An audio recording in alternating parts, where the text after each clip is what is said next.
أعوذ بالله من الشيطان الرجيم بسم الله الرحمن الرحيم الحمد لله رب العالمين الصلاة والسلام على رسوله ونبي الكريم আজকের এই মহতী ইফতার আয়োজনের সম্মানিত সভাপতি উপস্থিত আছেন এই ইউনিয়নের সংগ্রামী আমির আমাদের সকলের শ্রদ্ধাভাজন হযরত মাওলানা আব্দুল আওয়াল উপস্থিত আছেন আমাদের সর্বজন শ্রদ্ধেয় মুরাদনগর উপজেলার সংগ্রামী আমির আলহাজ সংগ্রামী আমির আনম ইলিয়াস আমাদের শ্রদ্ধাভাজন আরো বিভিন্ন পর্যায়ে দায়িত্বশীল সহ সমবেত উপস্থিতি আসসালামু আলাইকুম ওয়া রাহমাতুল্লাহ।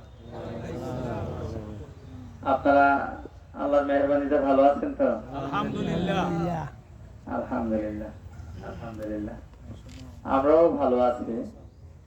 তো কথায় আছে বেদেশ কোন সুতোয়,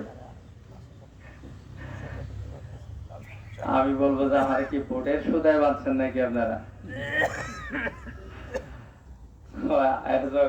যেভাবে কইতে পাওয়া তারা ভোট দিচ্ছে আপনি আইতে দিব।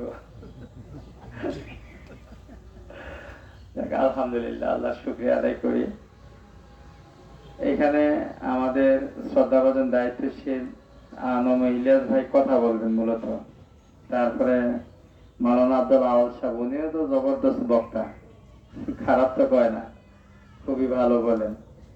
তো আমি জাস্ট দেখা করার জন্য আসছি, আর আপনাদের সবার কাছে দোয়া চাই আল্লাহ যেন আমাদের সবার স্বাস্থ্যটাকে ভালো করে দেন।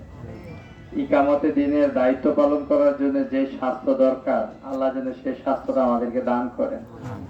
আরেকটা কথা হলো, আল্লাহ আমাদেরকে এই পৃথিবীতে পাঠাইছেন খাও দাও ফুর্তি করো, দুনিয়াটা মস্ত বড় বিষয়টা এরকম না, একটা স্পেশাল দায়িত্ব দিয়ে আমাদেরকে পাঠাচ্ছেন, ঠিক না ভাই কালাম ভাই? দায়িত্বটা হলো খেলাফতের দায়িত্ব। আল্লাহ যখন মানুষকে পৃথিবীতে পাঠাবেন তখন ফেরেশতারা আল্লাহকে বলছিল যে হে আল্লাহ, তারা তো ফিতনা ফাসাদ করবে, মারামারি কাটাকাটি করবে, আপনার জিকির আজগারের জন্য কি আমরাই যথেষ্ট নই?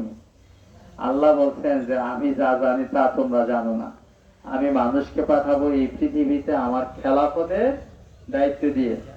এখন আল্লাহর খেলাফত কি প্রতিষ্ঠিত আছে? কোরআনের শাসন কি প্রতিষ্ঠিত আছে? তো নির্বাচন না শেষ হয়েছে, ভোটে না শেষ হয়েছে, কিন্তু আমাদের বিশ্রাম কি আছে নাকি? যতদিন না আল্লাহর হুকুমত প্রতিষ্ঠিত না হবে ততদিন পর্যন্ত আমরা নীরব নিথর হয়ে নির্জীব হয়ে বা অবসর জীবনযাপন করার কোনো সুযোগ নাই, আছে কি ভাই? আল্লাহ আমাদেরকে রুখসত দিচ্ছেন, রুখসত যদি দিত সবার শরীরই আরাম চায়। এই যে মাওলানা ইলিয়াস ভাই মুরাদনগরের পথে প্রান্তরে হাটে ঘাটে মাঠে এক জায়গা থেকে আরেক জায়গায় যে নিরন্তর ছুটে চলছে, কি ওনার কষ্ট লাগে না? আমরা কষ্ট লাগে না? হয়তো আপনাদের এখানে আয়োজন একটা, ওনার তো ডেইলি 2-3টা করতে হয়। এখান থেকে উনি যাবো কাভার চলে, আমি যাবো গুঞ্জুরে। শুধুমাত্র আমাদের ভিতরে ওই বোধোদয় যে আমাদের বিশ্রাম নাই, আল্লাহর পক্ষ থেকে যে দায়িত্ব দিয়ে পাঠাইছে দায়িত্ব থেকে অব্যাহতি দেওয়ার সুযোগ নাই। সুতরাং আমরা ভোটে আমাদের রেজাল্ট ধরে রাখতে না পারলেও আমরা যেন হতোদ্যম না হয়ে যায়, আমরা যেন হতাশ না হয়ে যায়। লা তাকনাতু মিন রাহমাতিল্লাহ, আছে কিনা? এখন দিছে না, আগামীতে দিবে, না দিলে না দিবে, আমার কাজের মূল্যায়ন যদি আল্লাহ আমাকে আখিরাতে দেয় তো এটাই আমি সফলতা, নাকি না? তো যাক, আপনারা এই ধামগড় অত্যন্ত বুঝমান এরিয়া, আপনারা অত্যন্ত সচেতন মানুষ, আপনারা অনেক ভালো জানেন, ইসলাম সচেতন মানুষ। তো আপনাদেরকে নতুন করে কোনো কিছু বলার নাই। আপনারা যে অবদান রেখেছেন গত নির্বাচনে 12ই ফেব্রুয়ারি, এই অবদান আমি, আমার পরিবার, আমার সংগঠন শ্রদ্ধার সাথে স্মরণ করে আমার হৃদয়ে ধারণ করে রাখলাম।